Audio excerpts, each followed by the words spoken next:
dia, bom dia, bom dia. Estamos aqui de novo, mais uma segunda-feira, para o estudo do livro Mulheres que Amam Demais, né? No bate-papo das manas. Bora, mana. Manda aí que eu te aceito. Aê. Né? Não vai acontecer igual aconteceu semana passada, se Deus quiser. Gente, esse capítulo, todos, né? A gente vai falar hoje sobre... Bom dia! Bom dia! Dia, Ana! Tudo bem? Tudo bem, você? Gente, tá ouvindo? Bora para mais Vendo tudo certo aí? Você vai falando pra gente.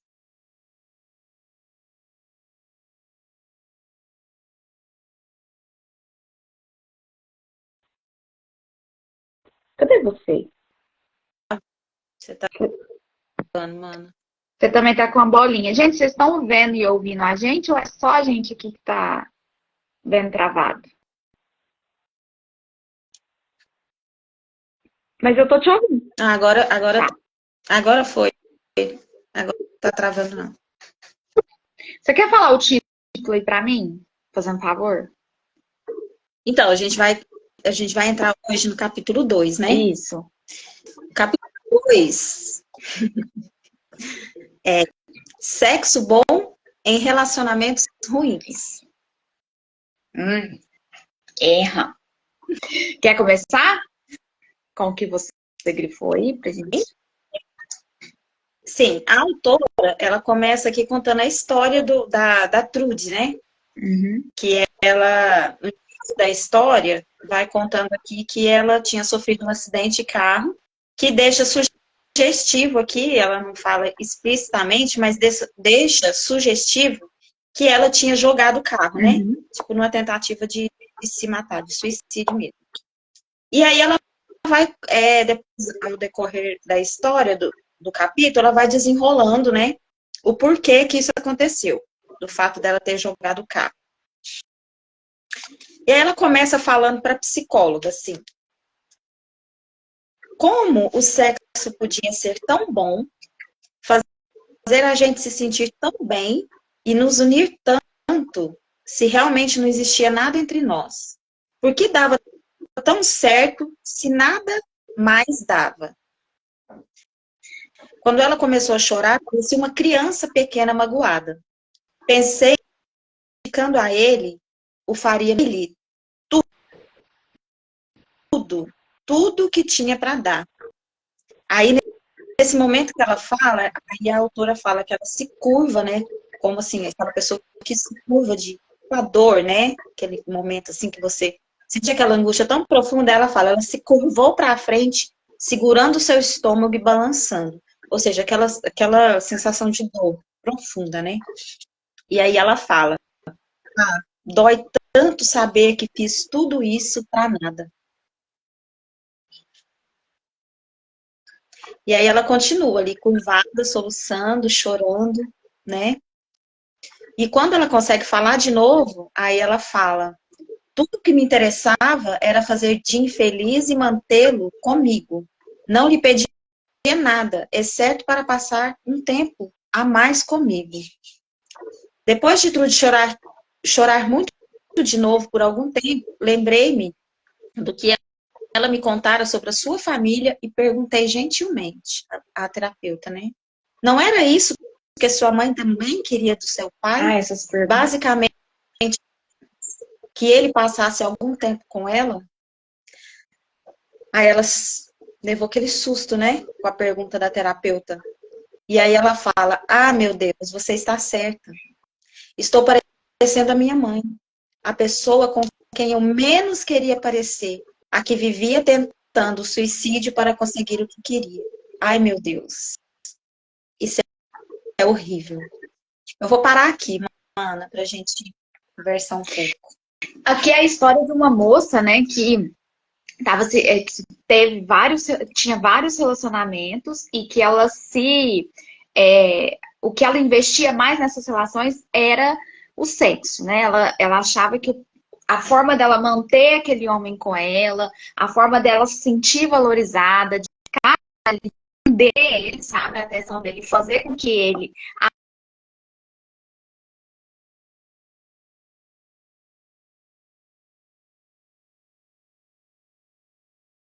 mãe dela e o pai dela viviam num caos, né? O pai trabalhava e ficava fora, e essa mãe muito brava, né? Porque esse homem não ficava em casa.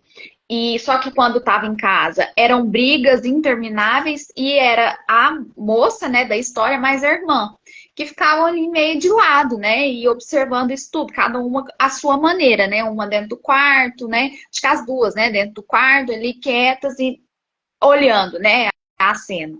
E aí, quando ela vai falando, né, dessa relação dela com esse homem, que é o casado, né, o Jim é o casado. Homem casado. Aí depois ela conta, aí começa a contar a A história. história.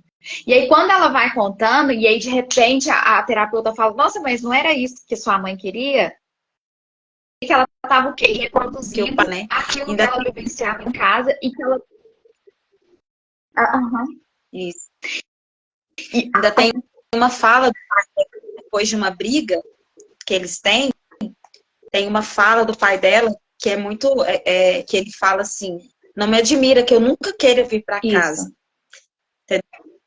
Ele falava isso, por causa das brigas, das cobranças da mãe dela e tudo, não tô falando aqui que não eram justificadas ou não, mas assim, ela vivia, essa moça, ela vivia, ela e a irmã, ela vivia dentro desse contexto de brigas, e a mãe querendo se divorciar, e a mãe no auge das brigas, assim, do sofrimento, aí ela tomava remédio, ia parar no hospital, aquelas tentativas de se matar, para poder, né, tentar ter aquela atenção do marido, e aí quando isso a manipulação, exatamente. Quando isso acontecia, aí elas tinham um período de paz, né? Porque ele se sentia na culpa, né? Talvez ele ficava mais em casa por um tempo, aí as coisas, aí de repente voltava tudo a ser como era antes, ele começava a se afastar de novo, começava a chegar tarde de novo, passar mais tempo fora de casa, e aí virava aquela bola de neve de novo. Então, elas viviam dentro desse contexto familiar. Uhum.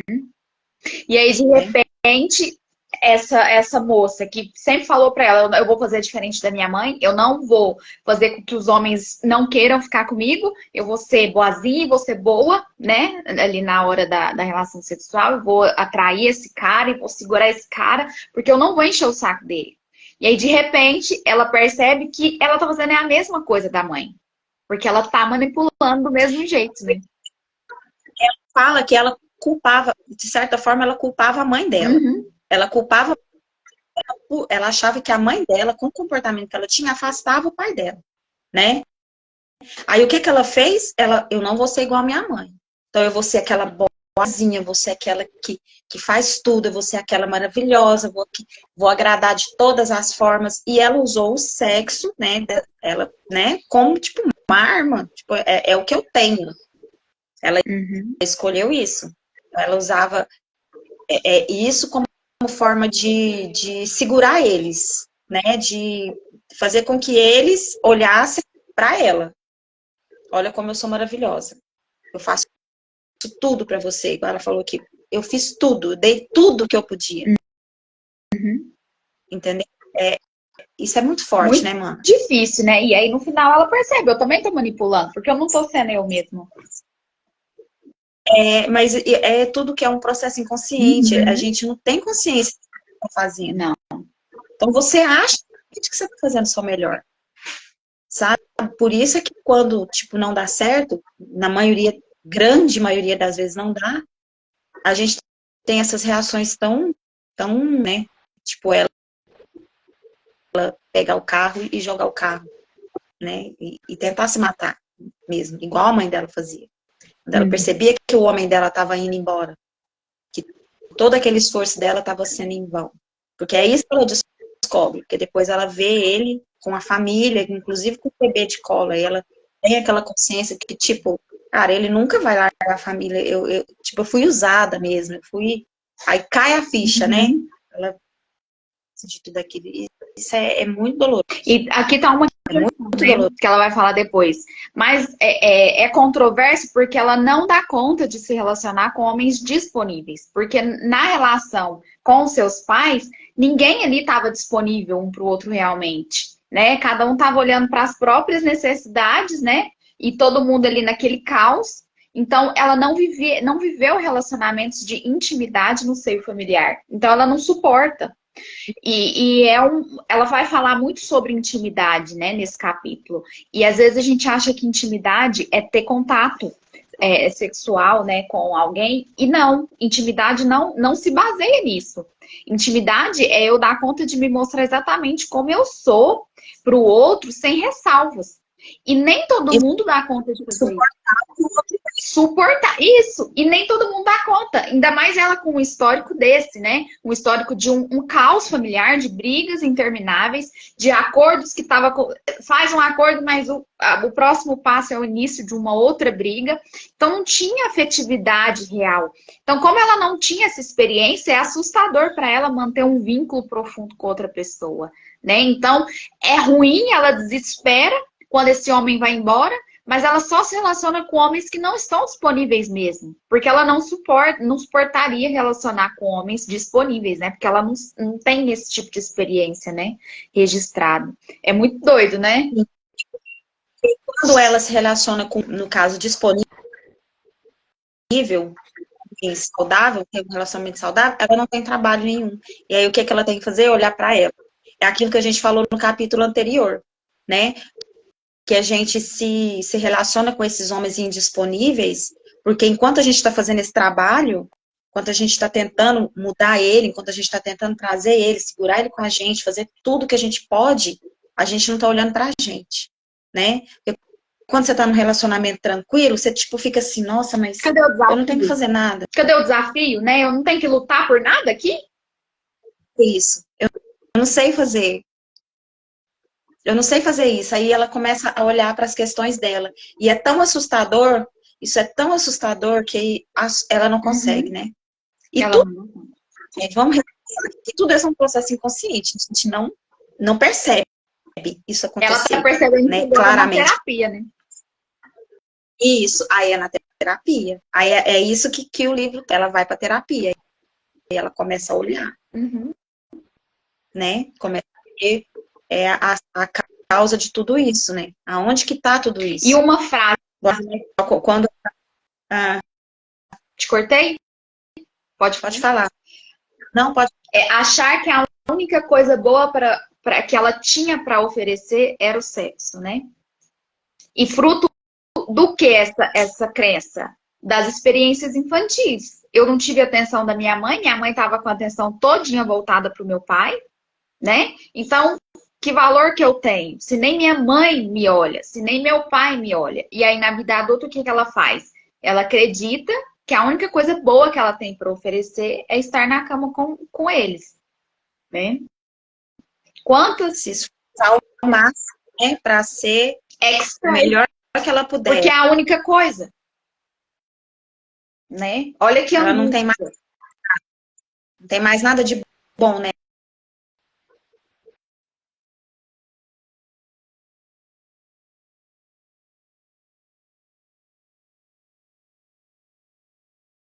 Travou? Gente, tá travando muito aí? Você tem uma travadinha. Você tá travando bastante pra mim, Lu. Sabe o que eu acho que nós podemos... Você também? Sabe o que eu acho que nós podemos fazer? Deixar salva essa e colocar a outra como continuação. Que a gente já falou. Não, vamos seguir. Agora eu acho que tá. Vamos ir. Porque o seu não se travar de ficar uma bolinha aí, ó. Gente, fala pra gente se tá travando pra vocês. Quem tá aí. Pra mim deu uma travadinha. Agora parou, mano. Não tá travando mais, não. Tá. Então, olha pra você ver aqui, ó. Ah, você ia falar da frase, né? Pode falar. O do êxtase dele a envaidecia. Então, ela não partiu do princípio da própria sexualidade, do próprio desejo, do que realmente era importante para ela, mas sim do quanto ele estava satisfeito. E aí, ver ele satisfeito, ver ele encantado, ver ele assim, para ela era no máximo. E aí ela se esforçava cada vez mais para fazer melhor. Né? Eu tenho que ser melhor, eu tenho que ser melhor, porque olha o jeito que ele tá. E aí ela inflama esse ego dela a partir de uma referência de satisfação do outro e não dela mesma. Nossa, é muita Ela anulação. que ou seja, não importa. O importante é que ele esteja ótimo, né?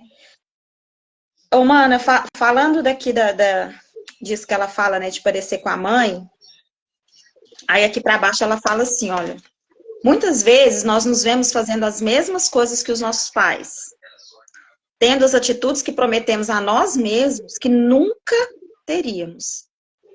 Isso é porque aprendemos com as suas atitudes e até mesmo com os seus sentimentos. O que é ser um homem ou o que é ser uma mulher?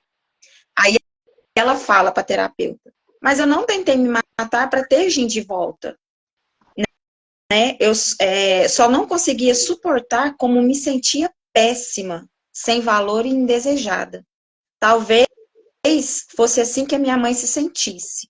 Acho que é assim que você acaba se sentindo quando tenta manter por perto quem tem coisas mais importantes para fazer. Mana, isso aqui mexeu assim comigo. Tipo, olha, acho que é assim que você acaba se sentindo quando tenta manter por perto quem tem coisas mais importantes para fazer. É a experiência que ela teve na infância, né, mano? Todinha. E quem não teve? Desespero por atenção. É um desespero por... Sabe? É uma sensação que, tipo, né? Falta tanto. Pensa uma muito criança. Forte. Uma criança ali Isso. esperando, né? Mamãe, papai, né? Me olhem. Aí a criança não recebe isso de volta. O que ela entende? Papai e mamãe têm coisas mais importantes do que me dar atenção e carinho. E aí eu sigo com essa crença de que as pessoas têm coisas mais importantes do que olhar para mim, para fazer, do que de olhar para mim. Então, ou seja, eu não sou importante, né? Eu não tenho importância. E aí ela vai buscar essa importância como depois de adulta, como que ela vai buscar essa importância?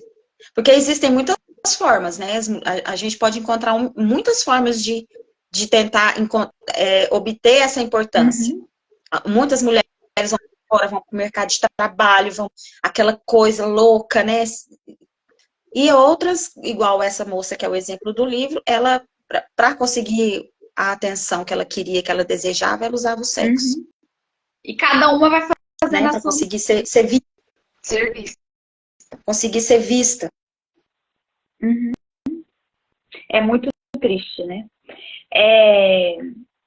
Expressava muito mais o sentimento de ser valorizada pela correspondência sexual dele do que pela sua própria sexualidade, né? Então, assim, é o que a gente estava falando, o parâmetro dela não era ela própria, não eram os próprios desejos, as próprias satisfações, mas a reação do outro, né?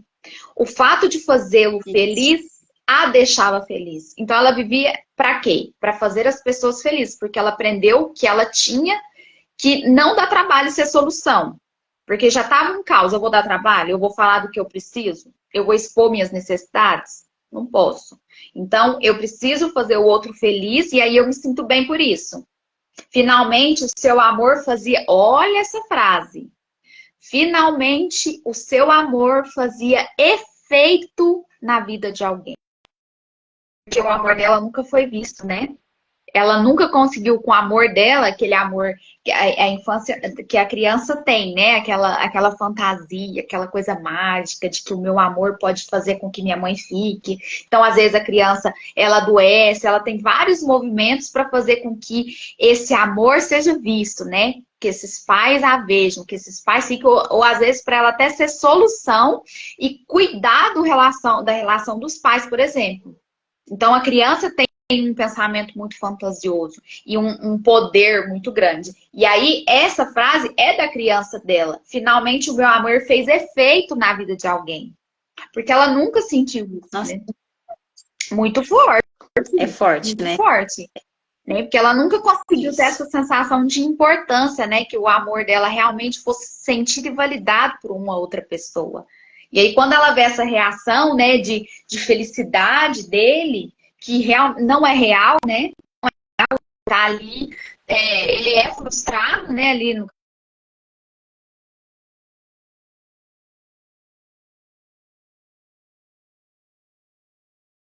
tem essa fala. Você tá me ouvindo? Vou. Então, eu vou seguir. Uhum. Porque muitos homens, quando entram nesse tipo de relação extraconjugal, o que eles falam muito é isso, né? Ah, eu sou muito infeliz no meu casamento. E aí essa mulher gosta de homens carentes, né? Porque ali com essa carência, ela vai conseguir dar esse amor e sentir que esse amor vai fazer algum efeito. Então esse homem fala tudo, vai consertar. Esse homem fala tudo que ela gosta de ouvir. E eles fazem isso mesmo. Ele teve experiência né? Sabe? Que eles falam isso. Eles falam, nossa, mas como você é bonita, como você me faz bem, porque minha vida é tão difícil. E aí vai se colocar vítima, porque a minha mulher ela é muito mal, ela briga comigo por nada, eu não sei mais o que eu faço. Então ele vai se colocando numa posição de vítima e essa mulher vai se encantando pela possibilidade de poder salvar aquele homem. E de poder fazer ele feliz e de ser melhor do que a esposa dele, porque ela quer ser melhor que a própria mãe. Então ela projeta isso, né? Nossa, é muito difícil e muito profundo, né? Ela não vai, isso que a gente tá falando, ela não tem consciência, né? Mas no fundo é isso que tá movendo ela, né? Isso que eu acho, assim, muito fundamental a gente sempre ressaltar, que a gente não tem consciência. E que é realmente a terapia, é o olhar para si, é o estudo, o autoconhecimento, é você decidir mesmo, porque sem isso você vai viver nesse círculo vicioso, você vai viver nesse looping, né? Você vai viver nisso. E nesse Deus vai sair de um, vai sair de um, vai entrar em outro, vai sair de um, vai entrar em outro, e isso nunca vai ter fim, porque você não toma consciência. Então, não tem como você mudar um comportamento se você se torna consciente dele. Uhum. A outra frase, né? Trude, olha isso. Trude é a personagem, né? Não sabe, mas eu acho que vamos sim. Faz conta que eu tô falando o nome de você que tá aí vendo a gente. Fulana, né? Trude não sabe nada a respeito de viver com os opostos de dor e rejeição, que são conforto e compromisso. Ela não consegue se relacionar sentindo conforto e compromisso com uma pessoa. Ela está acostumada, porque a infância dela foi pautada nisso, com a dor e com a rejeição. Então, o que é familiar para ela é dor e rejeição. E a gente busca o que é familiar. Porque a gente não suporta viver aquilo que não é familiar. Até a gente tomar consciência disso e se esforçar para dar conta de viver algo que não é familiar, mas que é prazeroso.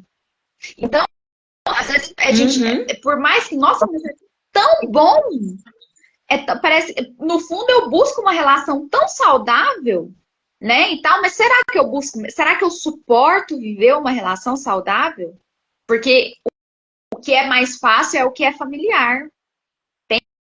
Pensa. E romper E a gente isso conscientemente sabotar. sabota. Essa é a palavra. Você vai inconscientemente sabotar. Porque você pode começar um relacionamento legal com um cara super legal, saudável, que te corresponda, que não tenha esse tipo de comportamento. Mas você vai ficar tão assim, tipo, eu não sei o que fazer. Que você inconscientemente você vai afastar esse homem. Você vai arrumar uma forma de afastar ele. Aí ele é porque muito você não sabe lidar com ele é muito sem graça. um tédio. Nossa, que cara chato. Sem graça. Por quê? Porque não tem esse desafio para ela de fazer com que esse homem fique, né? De sentir aquilo que é familiar para ela, que é sofrer para ter a presença de alguém com ela, de ser solução. Porque ela aprendeu a ser solução. Se ela tá numa relação onde ela não precisa ser solução, ela vai ser o quê? Ela não aprendeu a ser nada além disso? Não sabe ser nada, não tem como, né, mano? Não sabe ser outra coisa. Nossa, doída, hein? A tolerância de Trude para ser realmente íntima era pouco. É o que a gente estava falando sobre intimidade. não houvera nenhuma intimidade em sua família. Então, se ela não teve experiência de intimidade, ela vai se relacionar com homens indisponíveis e que a rejeitam, para reproduzir a sensação que ela tinha na infância, né? Isso a gente tinha falado. Uhum. A fórmula de amor para Trude fora dar-se sem pedir nada em retorno. Olha o tanto que eu sou solução. Eu vou te dar, vou te dar, vou te dar, vou te dar tudo que você precisa e eu não espero nada em troca, porque eu sou solução, eu sou uma gracinha. Então aí você fica? Aí você me ama? É a frase dela, dói tanto saber que fiz tudo pra nada. Ai, meu Deus. E aí, essa coisa de dar sem pedir nada em troca é uma manipulação e uma manipulação que ela aprendeu com a mãe. Tá vendo que essa coisa de ser boazinha, no fundo, e a gente tem falado bastante nisso, né? Esse negócio de ser boazinha, no fundo, é uma manipulação. Porque eu tô sendo boazinha, mas eu tô com segundas intenções. Mesmo que nem eu tenha consciência disso. Mas ser boazinha desse jeito, onde não tem reciprocidade, só eu dou, eu estou manipulando. Porque eu estou esperando algo. Eu quero que você seja exatamente aquilo que eu espero. Então, eu vou fazer de tudo para te moldar dentro daquilo que eu acredito que é o que eu preciso. Nossa, é difícil, Eu né? vou ser maravilhosa pra você ficar. Para você. Essa é a manipulação. Isso. E exatamente como a mãe Eu vou ser exatamente como a mãe dela fazia. fazia. E aí aqui Né? tá, né? O martírio do autossacrifício. Então eu me sacrifico aquilo que eu quero. E aquilo. Não, mentira! Ela nem sabe o que ela quer, ela não chegou nem nesse ponto. Porque ela nem sabe o que ela quer, ela não sabe nem o que é importante para ela. O que ela acredita é, eu preciso salvar esses homens. Então, eu me atraio e me relaciono com homens muito doloridos, porque ele teve uma infância muito difícil, porque nenhuma namorada e nenhuma esposa amou ele o suficiente, ninguém compreendeu ele, então eu tô aqui para te ajudar. Faz sentido, né, Pábia? E é doído, né? Oh, e aí ela fala aqui da irmã dela, né? Depois, eu não sei se ainda tá muito longe aí, mano. Não sei se eu tô pulando etapa, Não, pode ir, Não. pode ir. Pode ir. Que a irmã dela fala, que ela conta que a irmã dela, no meio dessa confusão toda lá dos pais dela, aquela coisa separa, não separa, aquela briga, aquela coisa. A irmã dela foge do professor de música. Vai pro extremo, a irmã dela vai pro. Praticamente a mesma coisa, só que a irmã dela foge Uhum. com o professor de música. Aí a autora fala assim, olha, Trude também procurava amor, saindo freneticamente com homens e indo para a cama com quase todos eles. No fundo, achava que os problemas em casa eram culpa da sua mãe, que ela afastara seu pai com aborrecimentos e ameaças. Trude jurou que nunca seria uma mulher raivosa e exigente como sua mãe. Em vez disso, conquistaria seu homem com amor, compreensão, se doando por inteiro. Se anulando, né, também. Resumindo, né, se anulando por inteiro. Ai, gente, é muito difícil.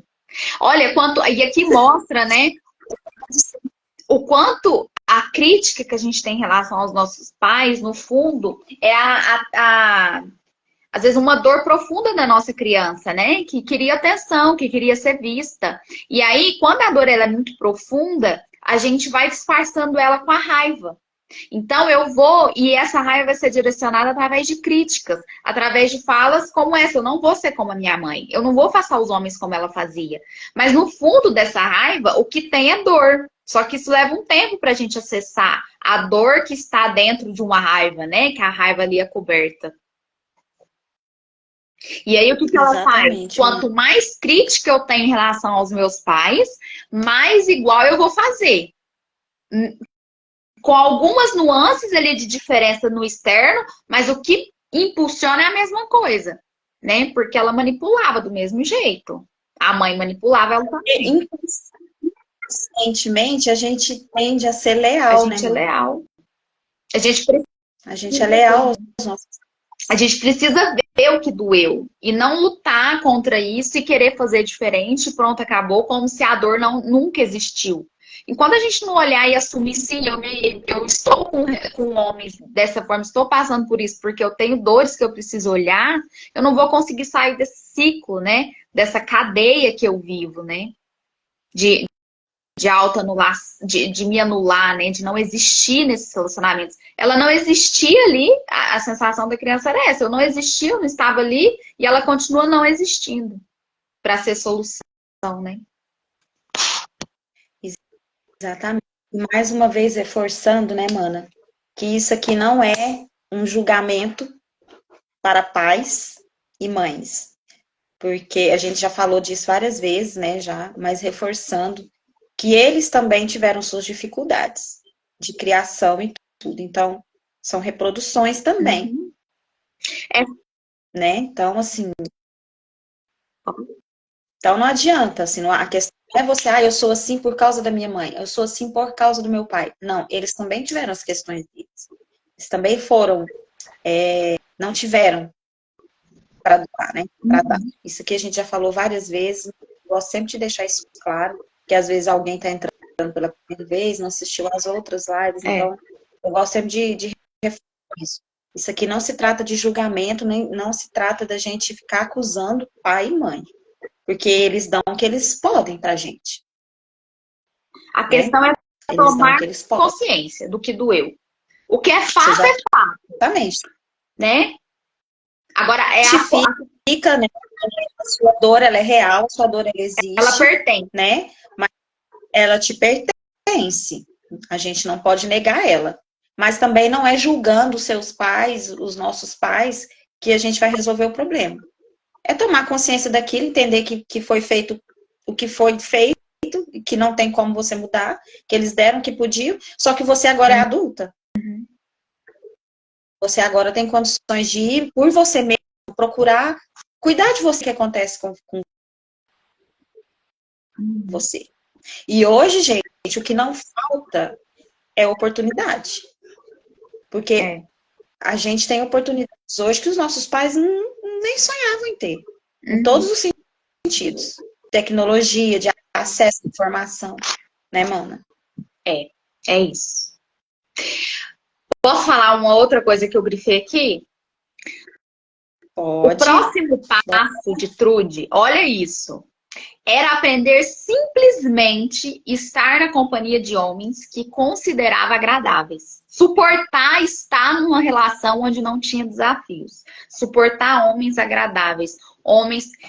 Suportar receber aquilo que ela nunca recebeu. Isso já na terapia, né? Que ela foi para terapia depois que ela se joga lá com o carro. O que acontece? Depois desse acidente dela, deixa eu voltar lá. Aí ela vai para o hospital, né? Que ela joga o carro lá, tenta se matar. Aí, uma enfermeira chega para ela e fala, porque ela fala que ia tentar de novo.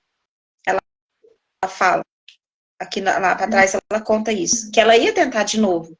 E aí uma enfermeira chega para ela e fala, antes de você tentar, eu quero que você conheça uma pessoa. Que é onde ela vai para a terapia. Começa a contar essa história aqui. Aí depois... Ou seja, ela pensava em tentar de novo. Olha para você ver aonde chegou o sofrimento e a dor dela. Vai tomando conta, né? Quando a gente não toma consciência, essa dor ela vai tomando conta de todo o nosso ser e a gente não vê solução, a gente não vê saída, né? E dá aquele desespero horrível. Não tem saída, exatamente. A gente só quer acabar com a dor. E aí, a gente quer acabar com a dor. Depois ela tomar consciência dessas coisas, né? Ela no processo de terapia, aí ela fala, né, a terapeuta, que o próximo passo era esse. Ela aprender a conviver, e aí, aqui nas minhas palavras, né, com o que não era familiar, e aqui ela traz estar na companhia de homens que considerava agradáveis, mesmo se também os achasse um pouco enfadonhos. Suportar. Por mais que ela, que chatice, suporta, fica, né? Essa sensação de aborrecimento é que a mulher que ama demais experimenta quando se encontra com um homem agradável. Nenhum sino toca, nenhum rojão explode, nenhuma estrela cai do céu. Na ausência da excitação, né? Dessa coisa, ai meu Deus, por que será que ele não sei o que, e essa coisa, né? Eu tô o tempo todo preocupada, né? Na ausência dessa excitação, elas sentem-se ansiosas, irritáveis e incapazes. Gente, eu aprendi a ser solução. Aqui eu não vou ter nada para solucionar? Incapaz, né? Um estado geralmente inconfortável que é abrangido pelo rótulo aborrecimento. Trude não sabia como comportar-se na presença de um homem agradável, atencioso e realmente interessado nela, porque ela nunca experimentou isso, né? Como todas as mulheres que amam demais, suas habilidades ao relacionar-se eram desenvolvidas para um desafio, não simplesmente para gozar da companhia de um homem. Ah, eu tô ali e vou ficar nessa companhia porque me é agradável. Não, ela aprendeu que é só desafio, né? Que faz sentido para ela. Se ela não tinha que usar de artifícios e manipular para manter um relacionamento, relacionar-se com o homem, sentir-se confortável e à vontade. Aqui vem o controle, né? Se eu não preciso fazer nada para manter o relacionamento, não faz sentido. Eu acho difícil, impossível, estranho relacionar com alguém que quer estar comigo por si só. Eu não preciso fazer nada. Eu não preciso fazer nada? Tem que É isso. Devido ao fato de estar acostumada com a agitação e a dor, com o conflito e com a vitória ou a derrota, o intercâmbio em que faltassem esses componentes poderosos parecia muito insípido para ser importante. Deixava, né, de ter importância, porque não tinha esses elementos que para ela era familiar. Quer comentar, mano? Não, é isso mesmo, mano. Aí eu acho que essa... Pode falar? Pode ir. Ironicamente, haveria mais desconforto na presença de companheiros seguros, né? Isso aqui a gente já falou, né? A mulher que ama demais está acostumada com aspectos e comportamentos negativos. E ela estará mais confortável com eles que com seus opostos. A menos que até ela se esforce bastante para modificar o fato em si mesma, né? A menos que Trude aprendesse a relacionar-se confortavelmente com um homem que considerasse importante os mesmos aspectos que ela considera, não teria esperança de algum dia conseguir um relacionamento gratificante. Aqui entra, o que é importante para mim? Hora nenhuma essa mulher perguntava. Ela só perguntava, qual a necessidade dele que eu preciso suprir? A pergunta dela o tempo todo era essa. Como que eu posso ser solução na vida desse homem? Como que eu posso fazer esse homem feliz? Porque o que ela buscava era alguém que ficasse, né?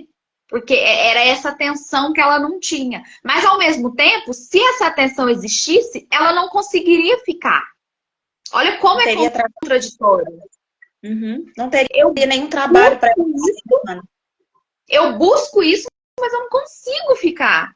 Ela não consegue ficar com aquilo que ela busca. Por isso que é esse ciclo que não acaba. Eu vou, me relaciono, tento, ele vai embora. Sabe, é sempre assim, porque eu não consigo ficar com alguém disponível. E aí, como antes da recuperação, né, a mulher que ama demais normalmente apresenta as seguintes características com relação a como se sente e como se relaciona sexualmente com homens. Você acha legal a gente ler essas características? Eu acho que a gente pode, porque eu acho isso aqui importante, assim, ela pegou, tipo assim, ela foi lá no ponto mesmo, assim, que cada uma dessas mulheres, de nós, né, mana, que...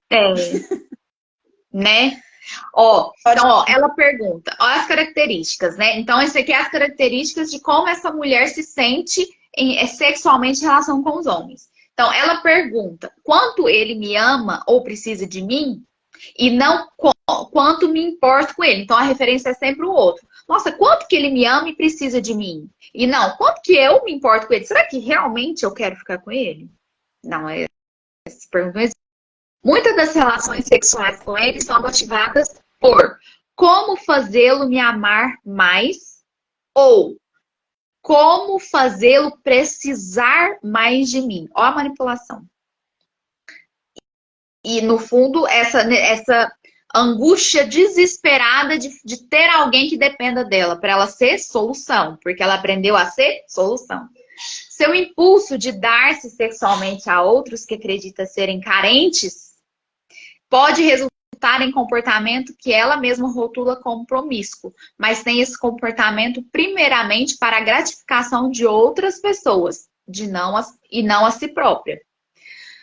O sexo é uma das armas que usa para manipular ou mudar o parceiro, porque é a única coisa que ela acha que ela tem de bom, de valor, né?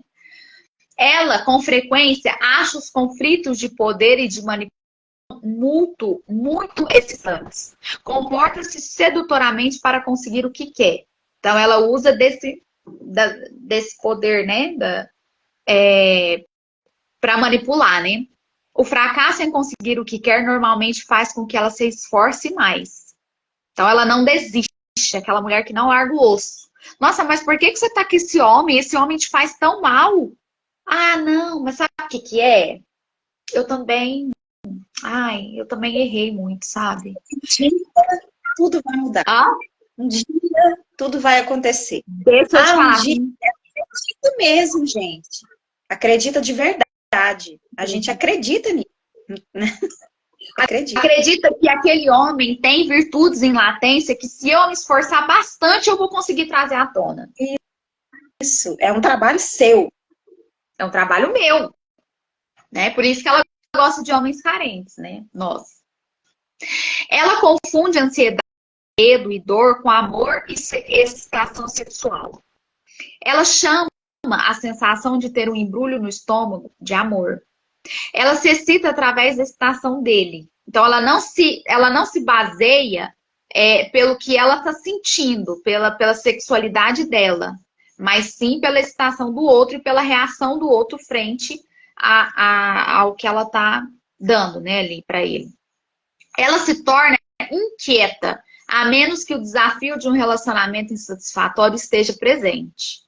Por isso que essas mulheres, né, elas não ficam sozinhas. Elas saem de um relacionamento para o outro. Ela termina um relacionamento, ela começa outro. Ela termina um, começa outro. Um pior que o outro, né? Ou às vezes no mesmo padrão, né? Com o mesmo final. Porque quando ela não tá com alguém com esses desafios, parece que ela fica inquieta, ela fica ansiosa, ela come demais, ela é droga, é cigarro, é bebida. Porque, sabe, tá faltando esse buraco. É muito difícil.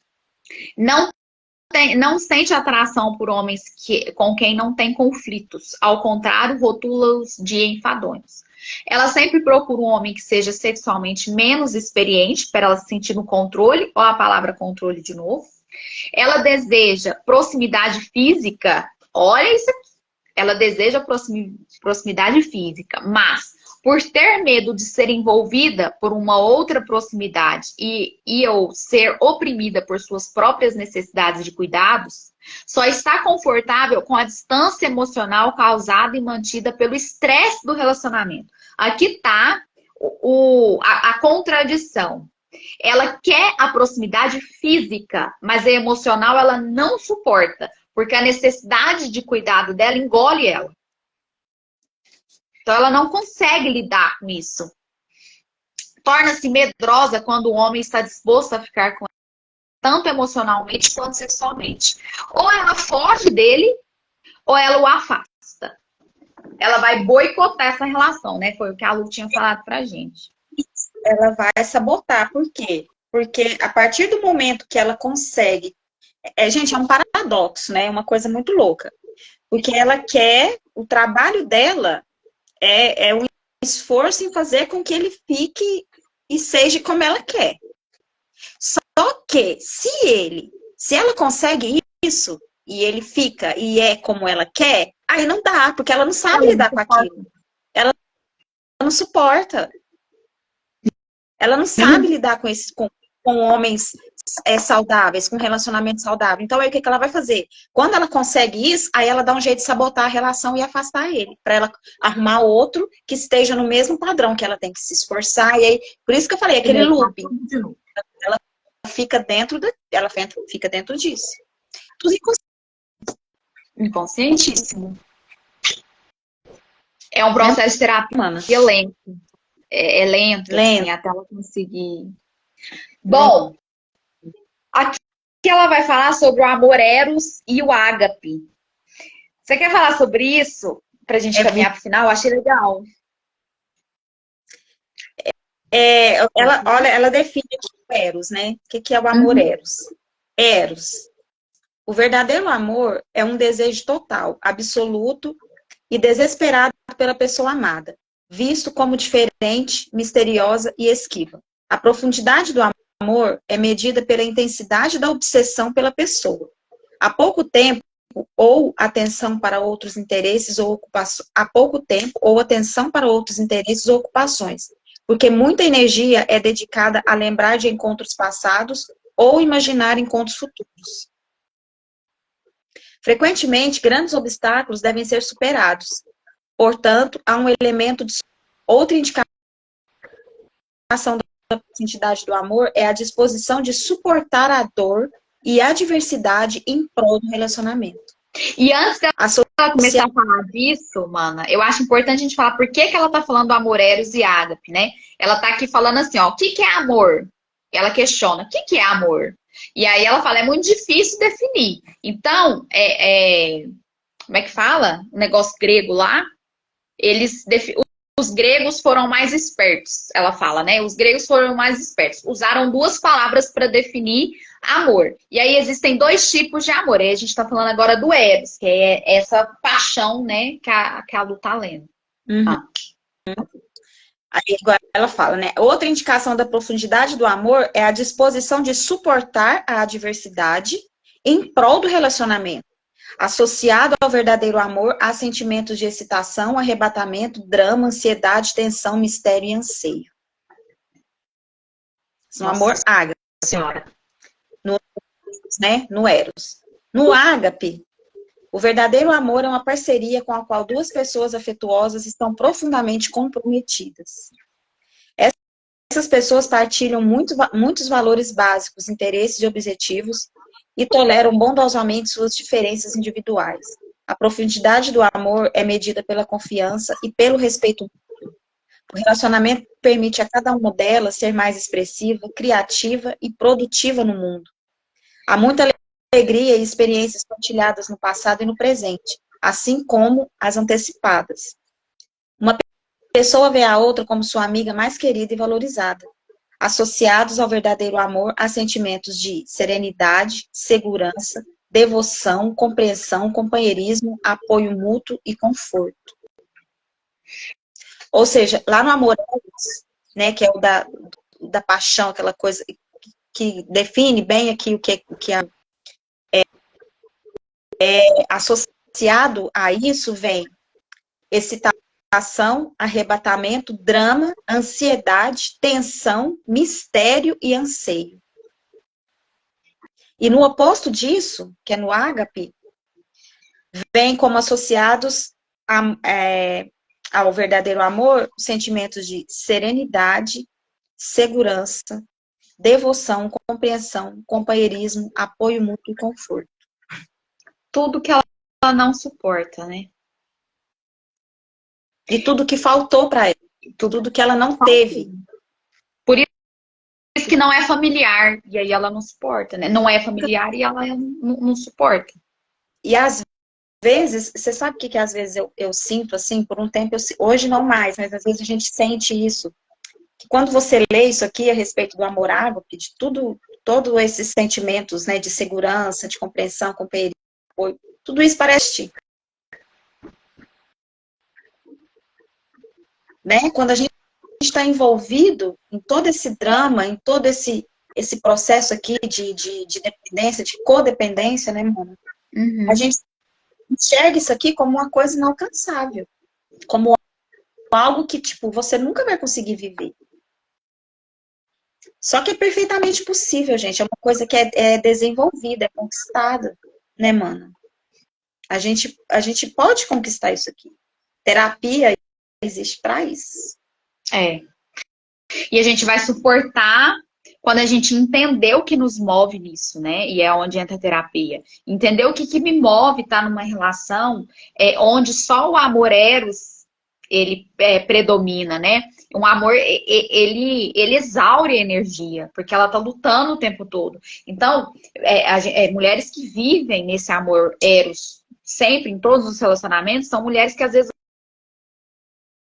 o gasto de energia é muito grande, né? Que ela não consegue viver esse amor ágape, né? Que nesse amor ágape existe essa intimidade que a gente falou lá no início, que para ela é muito difícil porque não é familiar. Então na terapia eu vou entender essa dor, eu vou chorar essa dor, vou chorar a dor dessa falta, vou permitir que essa falta exista, vou entender que eu não vou conseguir aquela atenção do meu pai e da minha mãe que eu não tive nos relacionamentos, acabou.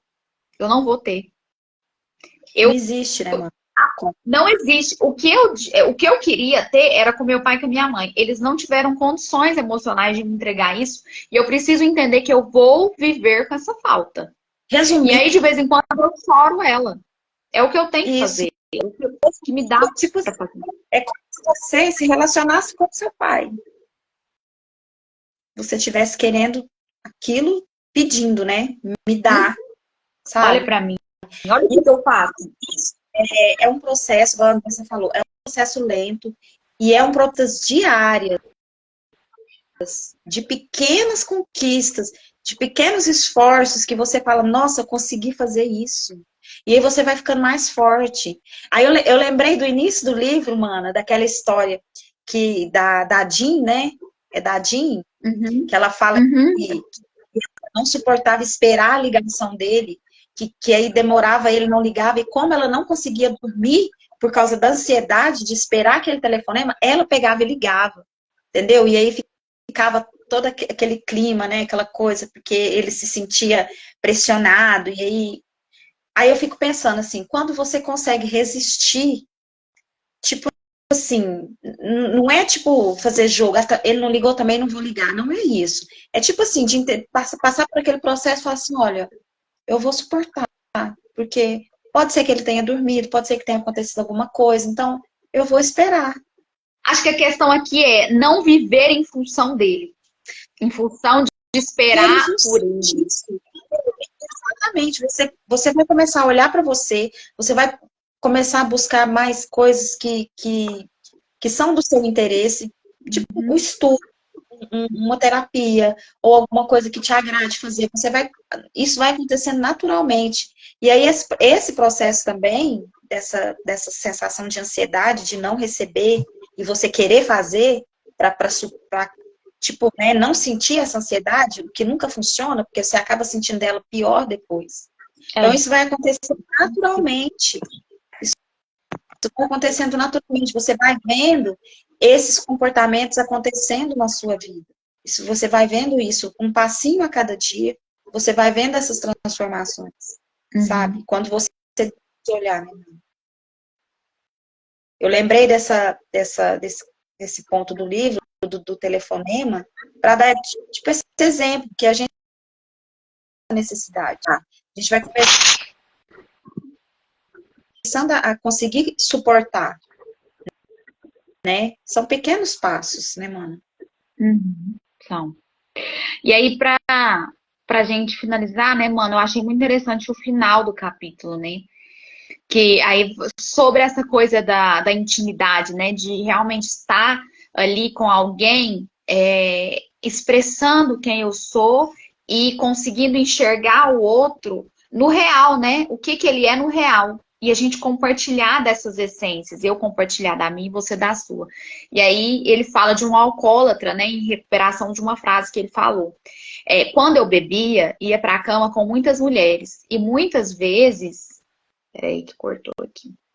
E muitas vezes tinha basicamente a mesma experiência. Desde que fiquei sóbrio, só fui para a cama com a minha esposa. Mas cada vez que ficávamos juntos, era uma experiência nova. A emoção, aí acabou a fala dele, né? E ele vai comentar, né? A emoção e excitação que não vem do estimular e ser estimulado, mas do conhecer e ser conhecido, olha que lindo isso! São muito raras. Então, a emoção e a excitação que não vem do estimular e ser estimulado, mas do conhecer e ser conhecido, são muito raras. Eu estou disposta a te conhecer E deixo você me conhecer também. Aqui está a intimidade. Você E se... isso é um processo. Isso. É um processo para a vida inteira. É um processo até velhinhos ali. O tempo todo eu estou disposta a te conhecer. A sua nova versão. Né? Que a gente vai desenvolver novas versões a vida toda. A maioria de nós, em relacionamentos compromissados e estáveis, opta por previsibilidade, conforto e companheirismo, porque tememos explorar os mistérios que possuímos juntos como homem e mulher, tememos expor os nossos erros mais profundos. E aí a gente quer previsibilidade, conforto e companheirismo. A gente se limita só nisso.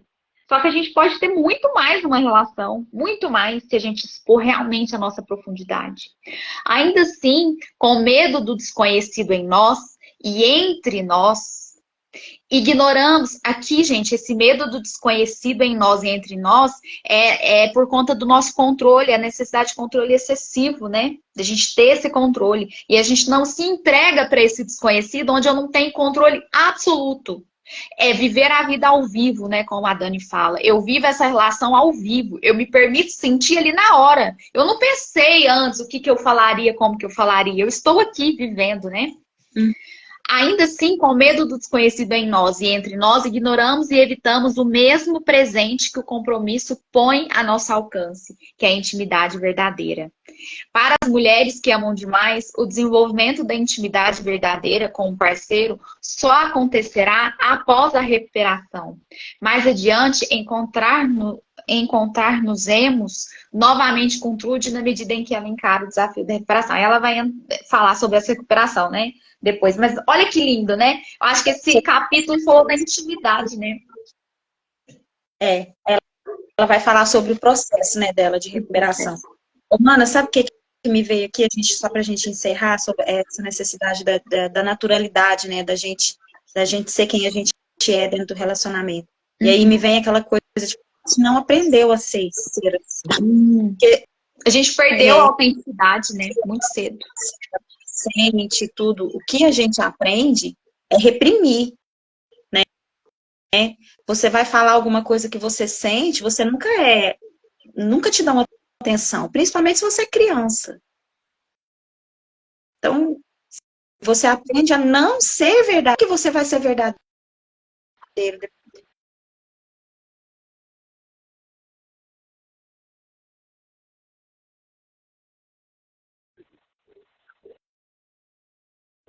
E expressar o que você sente é errado, que você vai ser punido por isso. Ou você vai ser ignorado, ou você não vai ser validado, ou você vai ser ridicularizado. Não vou ser amada, né? Isso. Ou às vezes até ridicularizado, porque, sabe, o tanto que a gente vê, às vezes, pessoas fazendo piada com criança que expressa o que está sentindo. Ah, você é manhosa demais. Ai, que menina manhosa. Ah, mas você tá chorando por causa disso? Entendeu, gente? É muito, muito profundo, né, mana? Por isso que envolve terapia, e é um passinho de cada vez, e é um caminho, assim, sem fim, né? É uma coisa que a gente vai fazer a vida toda. Uhum. Que a gente possa, né, depois dessa reflexão desse capítulo 2, refletir sobre o valor da intimidade e pensar sendo honesta, né? Eu consigo ter intimidade? Porque às vezes eu reclamo tanto, né, da falta de atenção do outro, mas será que eu suporto viver uma relação onde exista intimidade verdadeira mesmo? Será que eu suporto ser vista?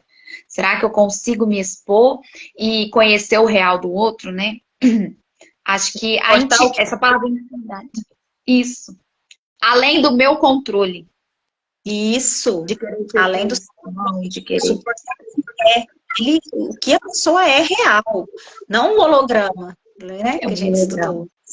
Aquele real ali, você suporta aquilo? Você tá preparada?